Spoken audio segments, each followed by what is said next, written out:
হ্যাঁ হ্যাঁ, দুপুরে খেতে যাও না? দুপুরে খাবার ছেলে দিয়ে যায়। কটার সময় লাগাও? 10টা? না, এই 11টা 11:30 লাগায়। দুপুরে এখানেই খেয়ে নাও না? হ্যাঁ, আর এমনি তো আমার এইখানেই বাড়ি, বেশি দূর না, কিন্তু হলে কি হবে, কোথায় বাড়ি? এই যে কৈলাসনগর মোড়। আর মাছ বেজবে না তাই তো? আর হার্টের প্রবলেম এসে গেছে না, আর হবে না। এককালে তো খেটেছে খুব, আর মাছে প্রচণ্ড খাটনি। এটা কি হালকার মধ্যে মাছ ভালো দিতে জানো তো, সুপার মার্কেটে তোমার মাছ এখানেও সব জিনিস খারাপ বিক্রি করি না, সবই ভালো বিক্রি করি। এই যে লোককে খাবারের মতন করে দিয়ে লোক নিচ্ছে, লোকে দেখছো তো। রাত্রি 10টা পর্যন্ত আমার পেয়ারা বিক্রি হয়, অন্য জায়গায় বিক্রি হয় না। দেখো আমার দেওয়া পেয়ারা রাত্রি 10টা পর্যন্ত বিক্রি হবে, পেয়ারা বিক্রি হয়, অন্য জায়গায় বিক্রি হয়। ঝাল একটু দিলাম, হ্যাঁ আর বেশি দেবো,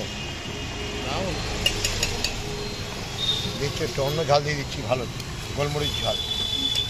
মশলা নিজেই করো বাড়িতে না? এই সময় এই আজকে তৈরি করলাম, এই দেখো মশলা। হ্যাঁ দেখছি তো তাই। এর মধ্যে গোলমরিচ আছে।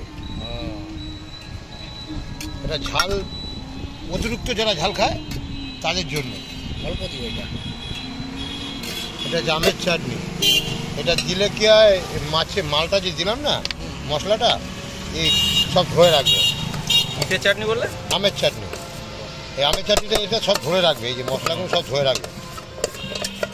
এই দেখো সব ধরে গেছে, দেখেছেন? সব মশলা এই যে কোনো জিনিস মাখবো এরকম ধরে নেবে, কাসুন্দ ধরবে না, এরকম খালি আমের চাটনি দিলে এরকম সব ধরে নেবে, একদম পরিষ্কার।